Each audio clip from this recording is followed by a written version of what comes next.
Every story leaves something behind, a whisper, a shadow. Welcome to the horror archives. Turn down the lights and step carefully, because once a story enters the horror archives, it never truly leaves. The first story here was sent in by a driver who worked a rural route in upstate New York. He calls it the dog bowl on the porch. It starts with a small detail that doesn't belong and ends with a delivery photo he wishes he'd never zoomed in on. The house didn't have a dog.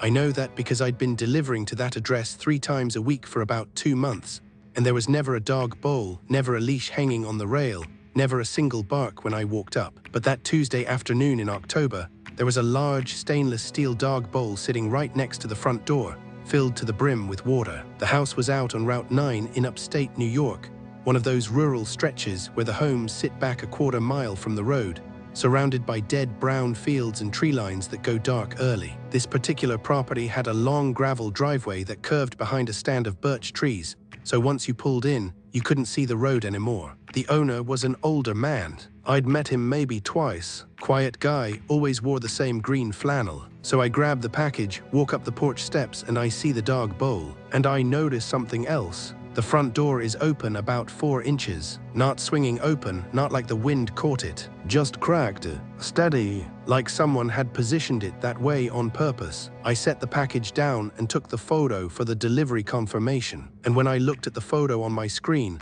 I noticed something I hadn't seen with my eyes. In the gap of the door, in that 4-inch crack, there was a shape. It was dark inside the house, but there was definitely a silhouette. Someone was standing just behind the door, watching me through that gap. I didn't knock.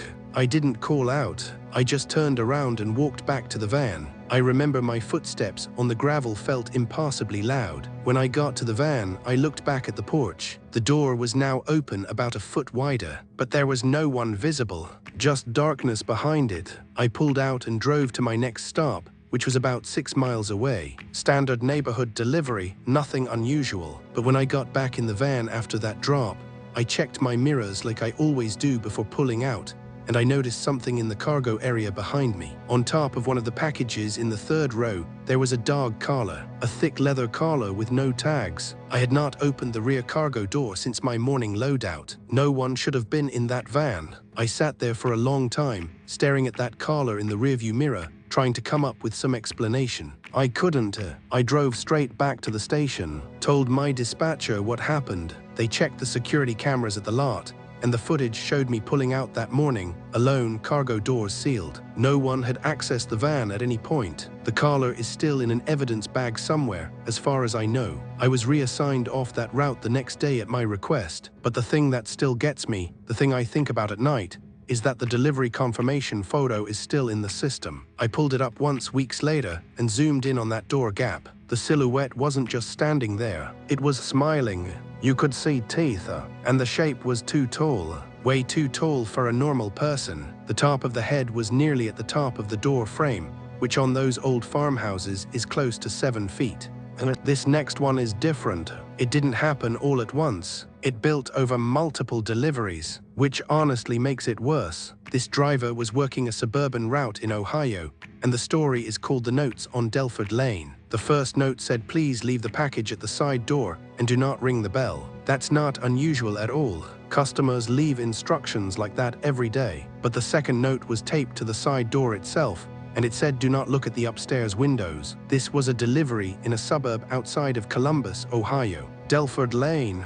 Nice street, honestly. The kind of neighborhood with well-kept lawns, basketball hoops in driveways, minivans. This house was a 2-story colonial, white with black shutters, and it looked completely normal from the outside. I'd never delivered there before. It was a Wednesday, mid-afternoon, full sun. I read the note on the side door and I almost laughed. Like, what kind of instruction is that? But something about the handwriting stopped me. It was shaky, not like someone being cute or quirky. It looked like whoever wrote it was trembling. I set the package down on the little concrete step by the side door. And then, because I'm human and someone told me not to, I glanced up at the 2nd floor. Every window on the upper level had been covered from the inside with newspaper. Every single one. But in the window directly above me, one corner of the newspaper had peeled away, and behind it, pressed flat against the glass, was a hand. Not waving, not moving, just pressed there, fingers splayed, like it had been there for a long time. The skin was pale, almost gray. I looked away fast, took my photo,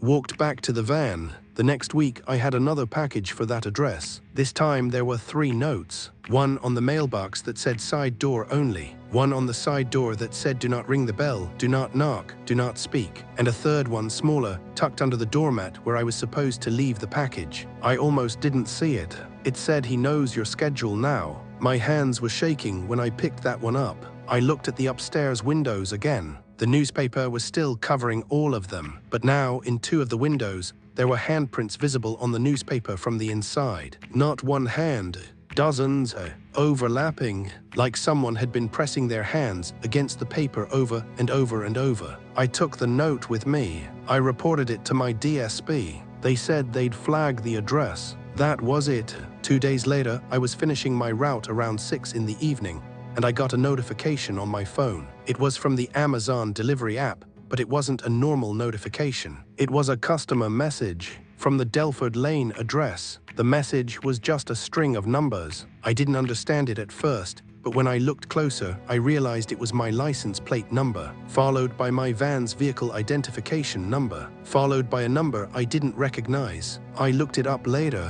The last number was my home address, converted to GPS coordinates. I quit that DSP within the month, moved to a different part of the city. I still check my rearview mirror more than I should, and I never found out who lived in that house or what was happening on the 2nd floor. The listing for that address shows it was sold recently. The real estate photos show the upstairs windows with normal curtains, but in one of the photos, if you look closely, you can see the faintest outline of handprints still pressed into the glass. Okay, this 3rd story is one that genuinely disturbed me when I first read it. It was sent in by a driver who worked in the Memphis area, and it involves a routine return pickup that turned out to be anything but routine. He calls it the return pickup on Mace Road. The package was already on the porch when I got there, but it was the wrong shape. The return label said it was a set of curtain rods. The box on the porch was roughly the size of a curtain rod box, but it was heavier than it should have been. Way heavier. I picked it up and something inside shifted. Slowly, like liquid. Mace Road was a dead-end street in a semi-rural area outside of Memphis, the kind of street that ends at a wall of kudzu and pine trees. This house was the last one on the left, a single-story ranch with faded yellow siding and a carport instead of a garage. The yard was overgrown, but not abandoned overgrown. Someone lived there. There were wind chimes on the porch, a pair of muddy boots by the door, a recycling bin half full of cans. I carried the box to the van and set it in the return area. As I was scanning the label, I noticed the tape job was wrong. Amazon returns usually have the prepaid label slapped on clean, and the box is sealed with regular packing tape. This box had been sealed with duct tape, layers of it, wrapped around and around the box like someone was making absolutely sure it would not come open. I also noticed a smell. It was faint, but it was there, sweet and sharp at the same time, like rotting fruit mixed with something metallic. I figured maybe something had spilled inside the original product. It happens. I finished the route and brought the van back to the station. During unload, one of the warehouse guys pulled the Mace Road box off the shelf and immediately set it down. He looked at me and said, "What the hell is in this?" The smell had gotten worse, much worse. In the heat of the closed van, over the course of 4 hours, whatever was in that box had been cooking. The warehouse manager came over. He said they couldn't process the return because the weight didn't match the item description. The label said the box should weigh about 4 pounds. It weighed over 30. They set it aside. I don't know exactly what happened next because I went home, but I got a call that evening from my DSP owner. He told me not to come in the next day. He said there were people at the warehouse who needed to talk to me. He sounded shaken, which was not normal for him. The next morning, 2 detectives from the Shelby County Sheriff's Office met me at a coffee shop near my apartment. They asked me about the pickup. They asked if I'd seen anyone at the house. I hadn't. They asked if the door had been open. It hadn't. They asked if I'd noticed anything unusual about the property. I told them about the weight and the smell. They nodded like they already knew. Then one of them asked me a question that I will never forget. He said, "Did you see any other boxes on the porch?" I said, "No, just the one." He looked at his partner and then back at me and said we found 6 more inside the house. Same tape, same labels, all addressed to different Amazon return centers across the country. They never told me what was in the boxes. They didn't have to. The smell told me everything I needed to know, even if my brain didn't want to accept it at the time. I learned a few weeks later that the homeowner, a man in his 50s, had been arrested. The news article was vague. It mentioned human remains, but didn't go into detail. What it did mention was that he had been scheduling return pickups for months. Regular Amazon returns, curtain rods, garden hoses, exercise equipment, items that came in long, heavy boxes. I think about the other drivers, the ones who picked up those other boxes on other days. I wonder if they noticed the weight. I wonder if they noticed the smell, and I wonder how many boxes made it all the way to the return center before anyone thought to open one. And this last story, I'll be honest, I had to read this one a few times before I decided to include it. It's the most disturbing submission I've received for this video. The driver asked to remain completely anonymous. He no longer works in delivery. He calls it the basement drop on Carrier Street. She asked me to bring the package inside. I know we're not supposed to, but she was in a wheelchair and the package was heavy, and she pointed to an open door at the end of the hallway and said just set it down the stairs. The landing is right there. So I did, and that's when the door closed behind me. This was in northern Pennsylvania, a small town called Ridley about 40 minutes north of Scranton. Carrier Street was a residential block with older homes, most of them duplexes. The house was a faded brown duplex with a covered front porch. The woman had been waiting at the front door when I walked up. She was probably in her 60s, gray hair pulled back, glasses, completely ordinary looking. She seemed kind. She smiled at me. I carried the package inside. The hallway was dim. The wallpaper was old, yellowed, peeling at the seams. There was a smell like cleaning chemicals, strong like bleach but not quite bleach. I reached the door she'd pointed to. It was already open. I could see a wooden staircase going down, and a bare bulb hanging from the ceiling of what looked like a normal basement landing. I took one step down to set the box on the landing. The door behind me swung shut. I heard the lock turn. I set the box down and tried the handle. Locked. I knocked on the door hard. I said, "Ma'am, I think the door locked behind me. Can you open it, please?" Nothing. I knocked again.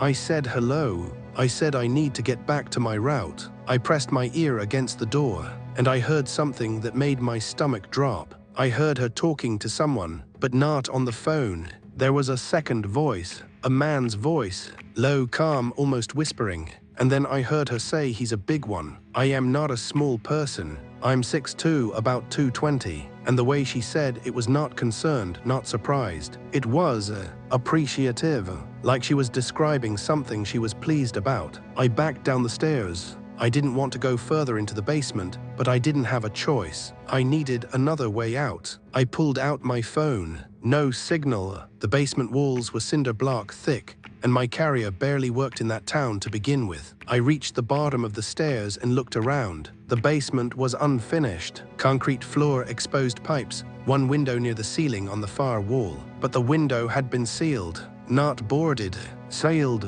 Someone had filled it with spray foam insulation from the inside, and then covered it with sheet metal screwed into the frame. There is a workbench along one wall. On it were items that I will describe as precisely as I can, because the police asked me to recount this several times. There were zip ties, a roll of plastic sheeting, a box of latex gloves, a car battery with cables attached, and a stained mattress on the floor in the corner. The mattress had restraints, nylon straps with buckles, bolted to the concrete floor at 4 points. I heard footsteps above me, 2 sets, moving toward the basement door. I grabbed a length of pipe that was leaning against the workbench. I don't remember deciding to do that. My body just did it. I went back to the stairs and stood at the bottom looking up. The door opened.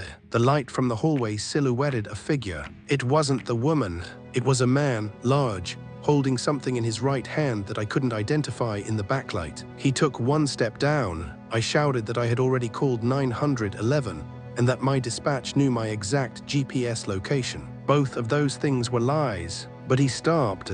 There was a long pause, maybe 10 seconds. It felt like 10 minutes. Then the woman's voice from behind him said, "Let him go. Just let him go." The man stood there for another moment, then stepped back. The door stayed open. I walked up those stairs with the pipe raised, my heart beating so hard I could feel it in my teeth. The man was standing in the hallway. I could see him now. He was maybe 40, stocky build, wearing a plain white t-shirt. He was holding a roll of duct tape. He stared at me the entire time I walked past him. He didn't say a word. His expression was completely blank. The woman was back in her wheelchair by the front door. She didn't look at me. She was staring at the floor. I walked outside, got in the van, drove 4 blocks before I could get a cell signal, called 911. The police found the house empty when they arrived 20 minutes later. The wheelchair was still there. The workbench was still there. The mattress with the restraints was still there. But the 2 of them were gone. They were never identified. The duplex was a rental. The lease was under a name that turned out to be fake. The landlord said he'd never met the tenants in person. I gave my statement. I gave it again. I gave it a 3rd time to the FBI because apparently the restraint setup matched a pattern from cases in 2 other states. I don't drive for Amazon anymore. I don't drive for anyone anymore. I have a desk job now, and I still think about the thing that haunts me the most, which is not the basement, not the man on the stairs, not any of it. It's what the woman said. He's a big one. The way she said it implied that there had been others, smaller ones, and that those others had not walked back up those stairs. And that's where tonight's file closes, but the archives are far from empty. If you enjoyed this story, make sure to subscribe and join us as we uncover more horrors, mysteries, and true crimes hidden in the horror archives. Until next time, keep the lights low, keep listening, because you never know what story we'll uncover next.